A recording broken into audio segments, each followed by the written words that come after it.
তেওঁলোকৰ সাক্ষ্যৰ ওপৰত ভিত্তি কৰি গুমিন মিজে বুলি লোক এজন জড়িত আছে বুলি গম পাওঁ। বিচাৰিছে সেইবিলাক কথা পাতি থাকোঁতে তেওঁক লৈ যাব বিচাৰে উঠাই। তেওঁ ভয় খায়, তেতিয়া তেওঁ পিছফাললৈ দৌৰি পলায়। ৰূপম কাকতিক পিছফালে দৌৰি পলাওঁতে যিসকল লোক আহিছিল তেওঁলোকে তেওঁৰ পিছে পিছে খেদি যায় আৰু পিষ্টলেৰে ফায়াৰ কৰে। কি কাৰণে ৰূপম কাকতি ঘৰলৈ আহিছিল তেতিয়া তেওঁ কোনো ভাল উত্তৰ দিব পৰা নাছিল। তেওঁৰ লগত পুলিচৰ কোনো লোক নাছিল। আৰক্ষীৰ জিম্মাত আমি তেওঁক সোধ কৰিছোঁ, কিন্তু কোনো অত্যাচাৰ কৰা নাই। যিকেইটা বন্দুক পাইছোঁ আমি সেইকেইটাৰ লাইচেঞ্চ আমাক দিব পৰা নাই, গতিকে আমি লাইচেঞ্চ নোহোৱা বন্দুক বুলিয়ে থৈ দিছোঁ। 15 তাৰিখে দিনৰ প্ৰায় 1:30 মান বজাত আমাৰ ইয়াত 2 নং ৰামপুৰ চেঁচা ৰাজগড় বিহপুৰীয়া থানাৰ অন্তৰ্গত অসম অৰুণাচল বৰ্ডাৰ হয়। আমাৰ আউটপোষ্ট এটা আছে তাত শিমলুগুৰি বুলি। তাত আমি গম পাওঁ যে দিনৰ 1:30 মান বজাত অৰুণাচলৰ কিছু লোক ৰূপম কাকতি বুলি এজন লোকৰ ঘৰলৈ আহে। আহি তেওঁ বিচাৰে, তেওঁ হেমত ঘৰতে আছিল। তাৰপিছত তেওঁ কিয় বিচাৰিছে সেইবিলাক কথা পাতি থাকোঁতে তেওঁক লৈ যাব বিচাৰে উঠাই। তেওঁ ভয় খায়, তেতিয়া তেওঁ পিছফাললৈ দৌৰি পলায়। ৰূপম কাকতিক পিছফালে দৌৰি পলাওঁতে যিসকল লোক আহিছিল তেওঁলোকে তেওঁৰ পিছে পিছে খেদি যায় আৰু পিষ্টলেৰে ফায়াৰ কৰে। আমি তাত গৈ পোৱাৰ পিছত 3টা এম্পটি কাৰ্টিজ পাইছোঁ আৰু 2টা ফায়াৰ বুলেট পাইছোঁ।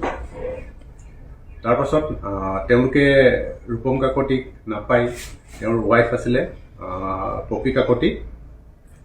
পপী কাকতিক তেওঁলোকে এছল্ট কৰে। সেই সময়তে এই গোটেই চিঞৰ বাখৰখিনি শুনি ওচৰৰ মানুহ কিছু আহে আৰু ৰূপম কাকতিৰ দেউতাক বাবু কাকতি তেখেতো আহে। তেওঁলোক আহি পোৱাৰ পিছত এই লোকসকলে তাৰ পৰা আঁতৰি যায়। তেওঁলোকে 3খন গাড়ীত আহিছিল। বলেৰো এখনত আহিছিলে, টয়টা টাইজাৰ এখন আছিল আৰু মাৰুতি চুজুকি ভিক্টৰিজ এখনত, 3খন গাড়ীত আহিছিলে মুঠতে।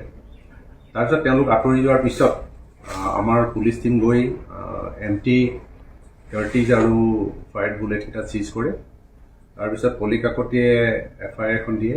সেই FIR ওপৰত ভিত্তি কৰি বিহপুৰীয়া থানাৰ 72/2026 কেছ নম্বৰটো ৰেজিষ্টাৰ কৰা হয়।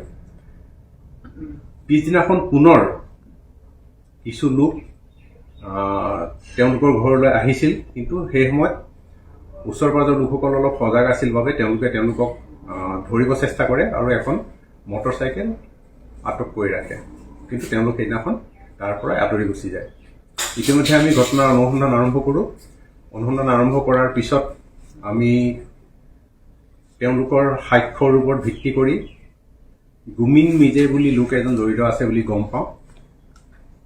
তাৰপিছত তেওঁ ইটানগৰত থকাৰ সম্ভেদ পাই আমি ইটানগৰ আৰক্ষীৰ লগত যোগাযোগ কৰোঁ আৰু তেওঁলোকে তেওঁক আটক কৰাত আমাক সহযোগ কৰে আৰু তেওঁলোকৰ জিম্মাৰ পৰা আমি তেওঁৰ গাড়ী এখন আৰু এটা .22 ৰাইফল আৰু .22 পিষ্টল আমি তেওঁৰ পৰা চিজ কৰোঁ আৰু আইনমতে যিখিনি ব্যৱস্থা ল'ব লাগে সেইখিনি লৈ আছোঁ আমি। আৰু তেওঁক অনাৰ পিছত আমি আইনমতে যিখিনি দৰকাৰ মেডিকেল কৰোৱা সেইখিনি কৰিছোঁ। আমি কোৰ্টত তেওঁক প্ৰডিউচ কৰোঁ। মহামান্য আদালতে আমাক 2 দিনৰ পুলিচ ৰিমাণ্ডত দিয়ে। পুলিচ ৰিমাণ্ডত দিয়াৰ পিছত আমি তেওঁলোকৰ জড়িত কিছু লোকৰ সম্ভেদ পাওঁ।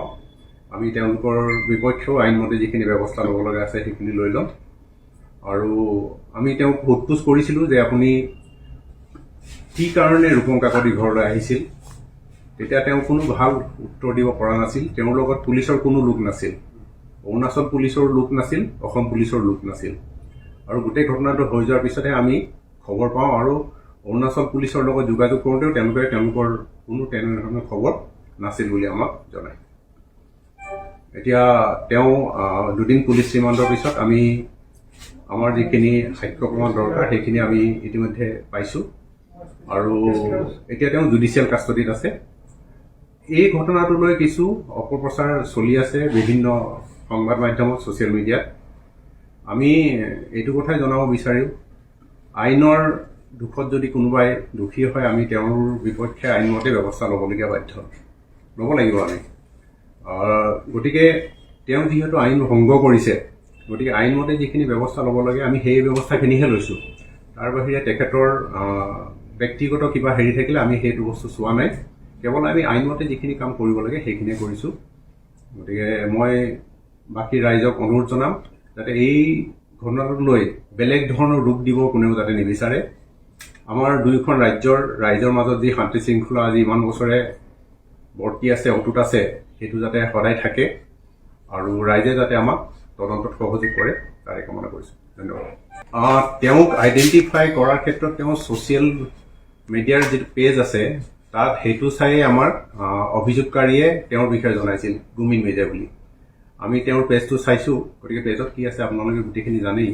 আমি অৰুণাচল পুলিচকো জনাইছিলোঁ তেওঁলোকে আমাক সহযোগ কৰিছে কাৰণ আইনমতে তেওঁ এটা অপৰাধ কৰিছে গতিকে অপৰাধৰ আমাৰ যিটো প্ৰক্ৰিয়া সেই প্ৰক্ৰিয়াৰ যোগেদি আমি কামখিনি কৰিব লাগিব আৰক্ষীৰ জিম্মাত আমি তেওঁ সোধ কৰিছোঁ কিন্তু কোনো অত্যাচাৰ কৰা নাই আৰু যিটো মেডিকেল ট্ৰিটমেণ্ট কৰাব লাগে মেডিকেল ট্ৰিটমেণ্টটো কৰোৱা হৈছে আৰু ফটোখন আপোনালোকে অলপ চালে গমেই পাব এইখন ক'ৰ ফটো হয় সেইখন ফটো আমাৰ কোনো পুলিচৰ হেৰি ফটো নহয়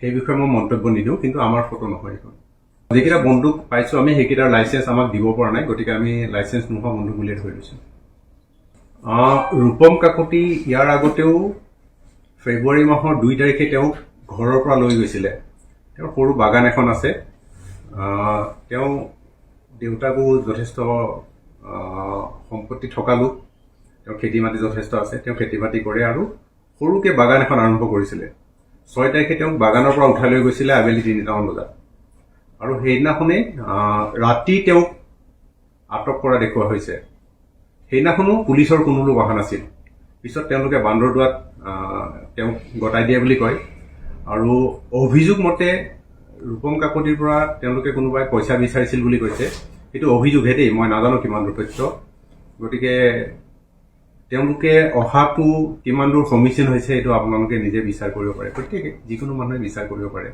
তেওঁলোক অহাৰ উদ্দেশ্যটো কি আছিল অহাটো ঠিক হৈছে নে নাই এই কথাটো অলপ বিচাৰ্য বিষয় আৰু ৰূপম কাকতি এটা সময়ত তেওঁ ড্ৰাগছৰ আসক্তি আছিল তেওঁ আৰু তেওঁ ৰিহেবতো থাকি আহিছে আৰু এতিয়া তেওঁ যথেষ্ট ৰিহেবত থকাৰ পিছত ভালকৈ কাম চাম কৰি আছিলে আমাৰ যিমান দূৰ আমাৰ হাতত তথ্য আছে তেওঁ ড্ৰাগছৰ ব্যৱসায়ৰ লগত জড়িত নহয় যদি কিবা থাকিলেহেঁতেন বা পালোহেঁতেন আমি নিশ্চয় আইনমতে ব্যৱস্থা ল'লোহেঁতেন ৰিহেবত থকাৰ পিছত তেওঁ এতিয়া ভালে আছে বুলি জানো আৰু তেওঁ বাগান এখনৰ কাম আৰম্ভ কৰিছে বাগান এখন চাহ বাগান এখন লগাইছে আৰু খেতি মাটিও আছে তেওঁ গতিকে তেওঁ কৃষি কৰ্মতে জড়িত হৈ আছে গুমিন মিৰ্জাৰ কথাটোত মই এতিয়া ক'ব বিচাৰিছোঁ law will take its own course আইনমতে আইনৰ ৰাস্তা উলিয়াই ল'ব আমি আইনী প্ৰক্ৰিয়াটোৰ যোগেদিহে কাম কৰিব লাগিব কোনোবাই ইয়াত মই সকলোকে আহ্বান জনাম সহযোগ কৰক যদি কিবা অসুবিধা আছে কিবা আছে আপোনালোকে জনাওক আইনমতে আমি ব্যৱস্থা ল'ব লাগিব আইনৰ বাহিৰত গৈ আমি কাম কৰাটো উচিত নহ'ব